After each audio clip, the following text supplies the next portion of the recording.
তো বন্ধুরা হঠাৎ করে কিন্তু আমি এনপিসিআই এর যে ওয়েবসাইটটা রয়েছে সেটাতে এসে কিন্তু আমি আবার কিন্তু ট্রাই করছিলাম যে বন্ধন ব্যাংক থেকে এখন হচ্ছে কি না। এখন কিন্তু দেখতে পাচ্ছ তোমরা সাকসেস দেখাচ্ছে ইওর আধার নাম্বার, এখানে নিচে কিন্তু দেখতে পাচ্ছ রেজাল্ট বন্ধন ব্যাংক লিমিটেড অ্যাকাউন্ট নাম্বার দেওয়া রয়েছে লাস্টে 4টা ডিজিট।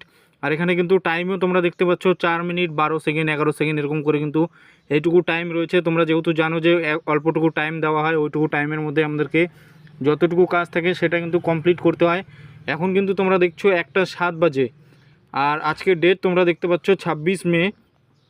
তো এখন কিন্তু তাড়াতাড়ি করে তোমরা কিন্তু এটা করে নাও, লিঙ্কটা কিন্তু হয়ে যাচ্ছে। এখন কিন্তু এই বন্ধন ব্যাংকের যে লিঙ্কটা রয়েছে, যেটা প্রবলেম ছিল বন্ধন ব্যাংকের এতদিন থেকে আমরা ফেস করছিলাম, এখন কিন্তু এটা সাকসেসফুলি হয়ে যাচ্ছে। আর তোমাদের অন্য ব্যাংক থাকলে অন্য ব্যাংকও ট্রাই করে নাও, হতে পারে এটাতে আপডেট এসেছে, এখন কিন্তু হয়ে যাচ্ছে। আর ভিডিওটা কিন্তু বেশি বেশি করে শেয়ার করো, যাদের হচ্ছিল না তারাও যাতে জানতে পারে, তারাও যাতে করে নিতে পারে, আর তারাও যাতে অন্নপূর্ণা ভাণ্ডার যুবশক্তি সব কিছু পেতে পারে। এর জন্য কিন্তু বেশি বেশি করে শেয়ার করে দাও, আর চ্যানেলটা অবশ্যই সাবস্ক্রাইব করে রাখো, তাহলেই কিন্তু তোমরা যখন যেটা নতুন নতুন আপডেট আসবে একদম সাথে সাথে কিন্তু তোমরা পেয়ে যাবে।